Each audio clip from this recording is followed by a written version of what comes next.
Salutare tuturor! Mă bucură foarte mult faptul că protestele din România, sunt proteste, hai să le spunem proteste, pentru că sunt proteste, nu sunt doar manifestații de sprijinire a justiției, sunt proteste împotriva injustiției.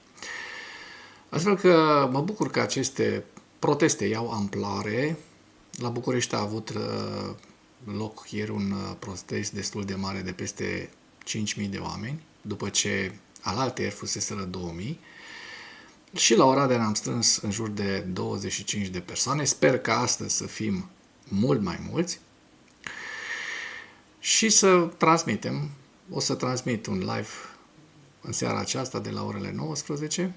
De acolo să luăm impresiile, gândurile oamenilor.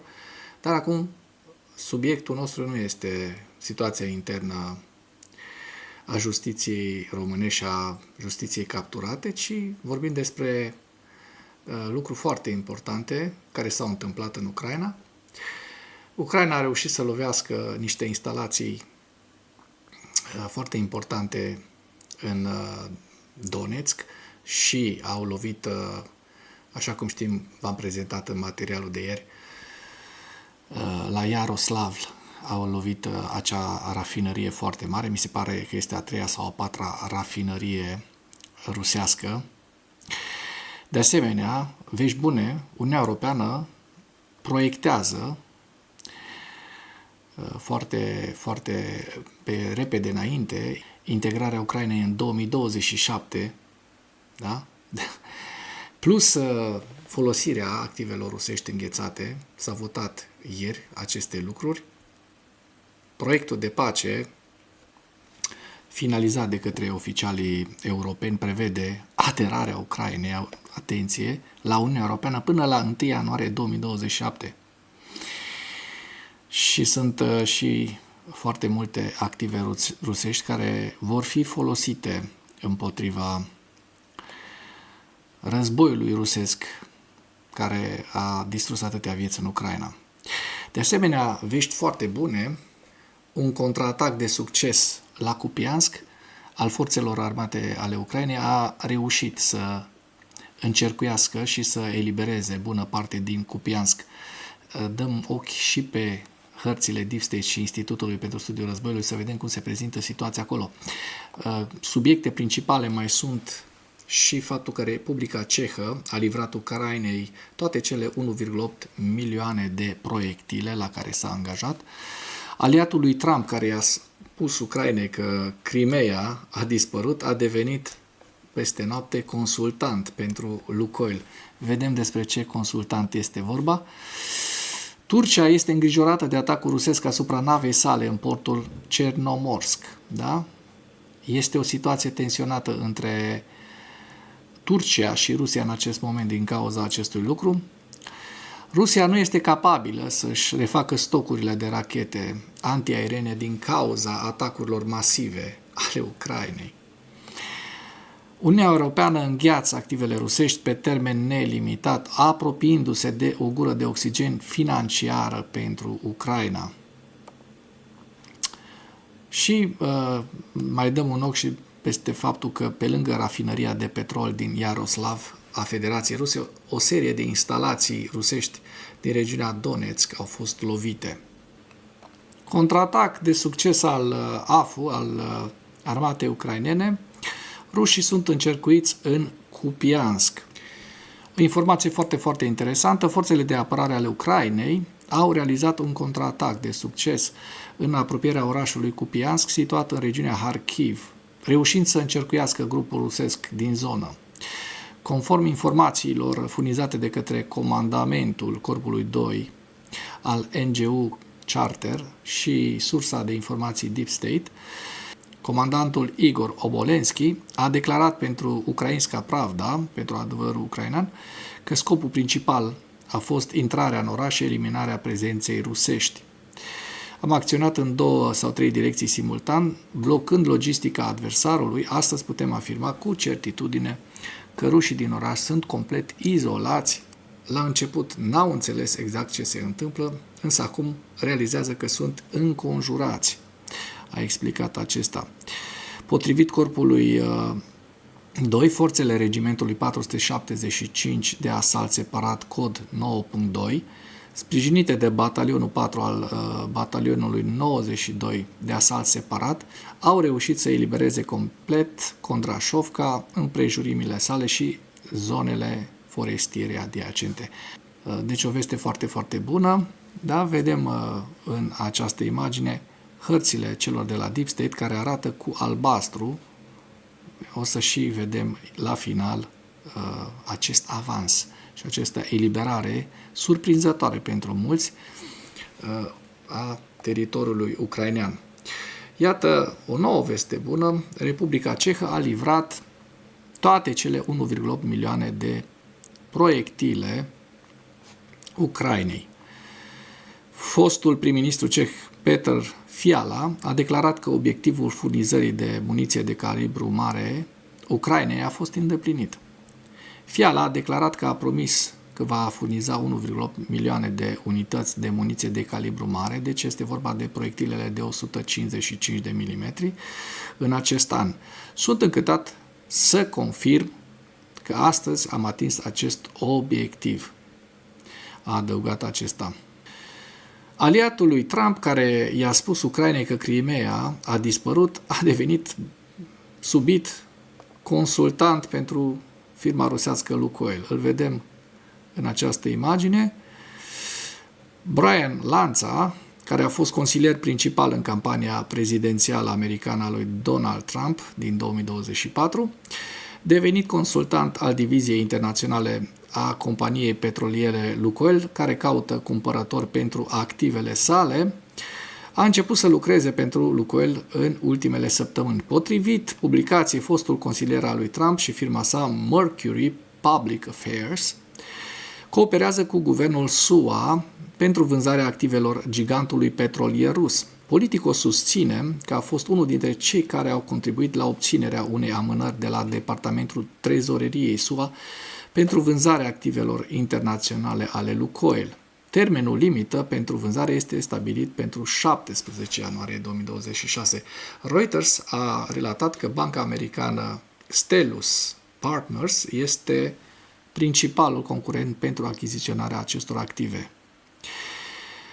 Interesant, nu? Divizia internațională a Lukoil, cu sediu în Austria, deține rafinării, câmpuri petroliere și 2000 de stații de alimentare în întreaga lume, inclusiv peste 200 în Statele Unite. Știm că și în România Lukoil este un jucător foarte, foarte important. Să vedem ce o să iasă din această manevră. Turcia este îngrijorată de atacul rusesc asupra navei sale în portul Chernomorsk. Ministrul turc de externe și-a exprimat îngrijorarea în urma atacului asupra unei nave a unei companii turcești care a fost avariată în portul ucrainean Chernomorsk.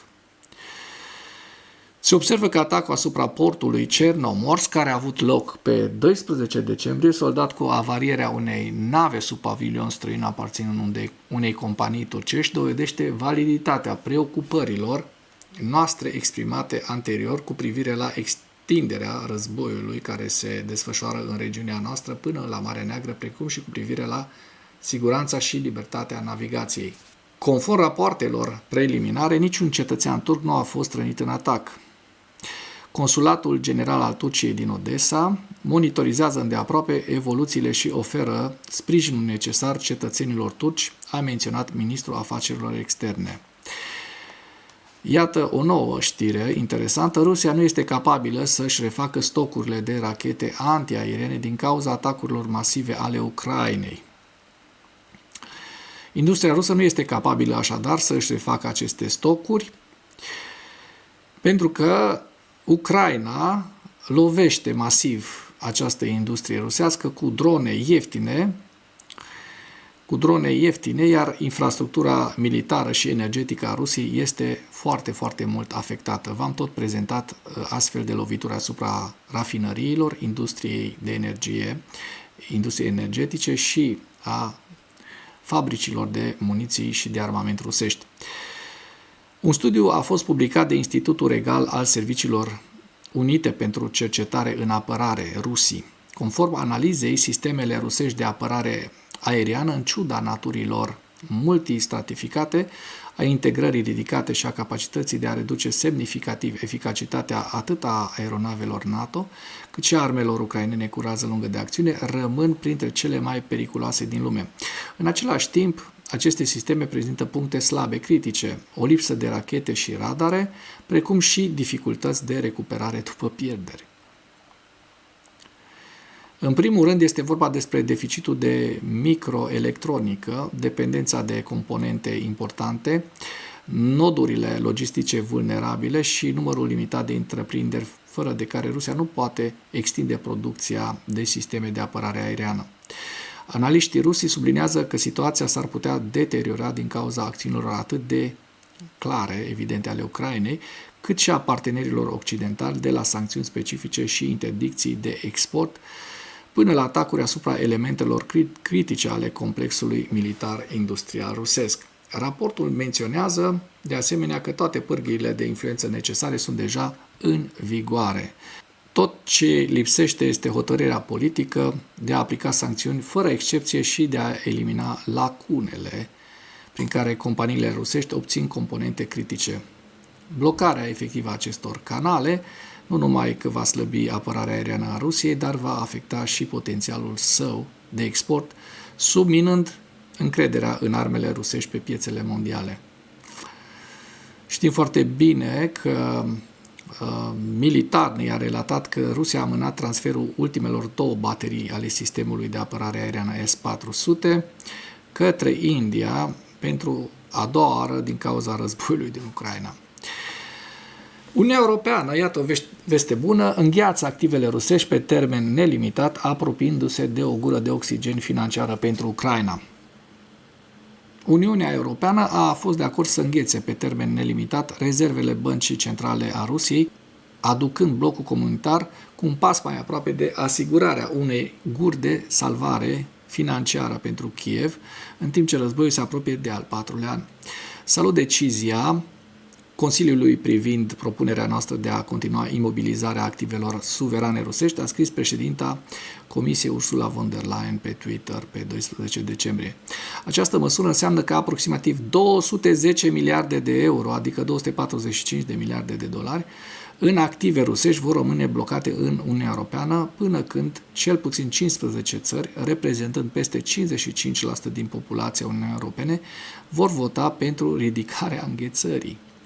Anterior, imobilizarea continuă a activelor trebuia convenită de toate cele 27 de state membre la fiecare 6 luni, ceea ce le-a lăsat vulnerabile la un veto din partea Ungariei sau Slovaciei, care amenințaseră în repetate rânduri că vor vota împotriva reînnoirii sancțiunilor. Odată ce acest risc a dispărut, decizia marchează un pas către un așa numit împrumut pentru reparații care ar acorda Ucrainei 90 de miliarde de euro în următorii 2 ani, garantat cu activele rusești înghețate. Anunțul vine chiar înainte de un summit al Consiliului Uniunii Europene din 18-19 decembrie, unde liderii UE ar putea debloca miliarde de euro în active rusești pentru a obține finanțare esențială pentru efortul său de război. Vă las link în comentarii cu întregul material foarte, foarte interesant. Iată o veste din nou foarte, foarte bună. Pe lângă rafinăria de petrol de la Iaroslav, Federația Rusă a pierdut și o serie de instalații în regiunea Donetsk.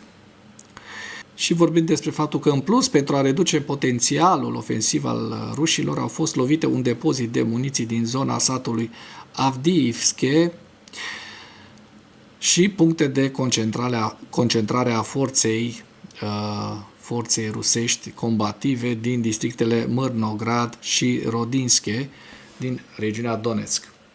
Forțele de apărare vor continua să ia măsuri pentru a submina potențialul ofensiv al invadatorilor ruși și a forța Federația Rusă să înceteze agresiunea armată împotriva Ucrainei. Trecem la ziua 1389 a războiului din Ucraina.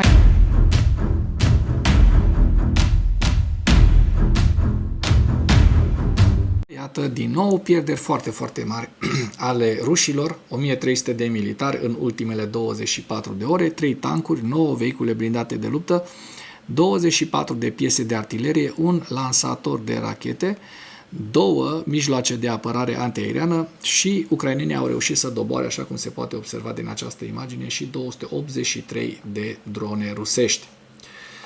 Dăm un ochi și pe hărțile celor de la Deep State să vedem dacă au existat modificări ale fronturilor. Ne interesează foarte mult zona Kupianskului, dar dăm un ochi și pe Herson, Zaporojie, așa cum se poate observa. N-au existat modificări esențiale în aceste zone și, din câte observ eu, nici în zona Pokrov-Smârnograd, așa cum se poate observa din această imagine. În Ceasov, iar de asemenea, frontul este destul de stabil. Și mergem să vedem Kupiansku. Da, iată, oameni buni, Kupiansku apare, să mărim, să se vadă foarte bine scara. Kindrativka, Radkivka, Mârne, toate aceste localități au fost eliberate de către ucraineni, erau deținute, așa cum se poate observa, au fost eliberate de către ucraineni în ultimele 24 de ore. O veste foarte, foarte îmbucurătoare. Acest contraatac ucrainean de succes eliberează o zonă imensă. Eu estimez undeva la 40-50 de kilometri pătrați, poate chiar mai bine. Da? Este un atac surpriză care, iată, taie Kupiansku, se observă în această imagine. Vom vedea dacă iată, aceste forțe care au mai rămas înconjurate rusești în Kupiansk vor fi capturate și prinși ca prizonieri de război. Îi observăm în această imagine. A fost o știre foarte, foarte interesantă pe care v-am prezentat-o chiar la începutul materialului, care, iată, se adeverește. Trecem la evaluarea campaniei ofensive rusești la data de 12 decembrie în viziunea Institutului pentru Studiul Războiului, cu principalele informații. Forțele ucrainene, iată, confirmă și cei de la Institutul pentru Studiul Războiului, au eliberat recent teritoriul, inclusiv o parte din orașul Kupiansk, într-un contraatac tactic în direcția Kupiansk. Corpul 2 ucrainean Carta a raportat pe 12 decembrie, dar nu vă mai reamintesc pentru că v-am arătat deja această știre. Iată, apare și pe hărțile celor de la Institutul pentru Studiul Războiului cu albastru, deci câteva insule din astea au mai rămas de ruși. Nu știu dacă până în acest moment nu au fost deja eliminate pentru că a mai trecut o zi de atunci. Deci o veste foarte, foarte bună, iată, în detaliu se vede orașul Kupiansk și toată zona aceea albăstrită care v-am prezentat-o eu, este o zonă foarte, foarte importantă. Acest contraatac ucrainean demonstrează că forțele ucrainene rămân capabile să se apere și să contraatace împotriva eforturilor ofensive semnificative ale Rusiei, contrar afirmațiilor lui Putin, conform cărora liniile ucrainene se prăbușesc. Și vedem harta Kupianskului la data de 11 decembrie, da? Este această simulare grafică foarte, foarte sugestivă. V-am prezentat-o și pe hărțile celor de la Deep State. Deci, mare, mare bucurie, glorie armatei și eroilor Ucrainei. Contururile contrapunerii ucrainene la cea mai recentă propunere de pace a SUA sunt în curs de dezvoltare, dar detaliile acestei contrapropuneri rămân încă neclare. Kremlinul a respins în mod explicit propunerile Ucrainei de a înceta focul și de a face un referendum. Rusia continuă să insiste asupra dreptului de a continua operațiunile ofensive la scară largă până când Rusia va putea încheia războiul în termenii săi. Kremlinul a respins o ofertă a Ucrainei de a înființa o zonă demilitarizată. Uniunea Europeană a convenit pe 12 decembrie să înghețe pe termen nelimitat activele rusești în valoare de 210 miliarde de euro, aproximativ 247 de miliarde de dolari, pentru a oferi Ucrainei un împrumut pentru reparații de până la 165 de miliarde de euro. Și votul Uniunii Europene a invocat articolul 122 pentru a îngheța activele rusești pe termen nelimitat, a necesitat doar o majoritate calificată, cel puțin 15 din cele 27 de state membre. Bun, forțele ucrainene au avansat recent în apropierea Kupianskului și Oleksandriivka, iar forțele rusești au avansat în zona tactică Kostiantinivka, Druzhivka și Huliaiopole.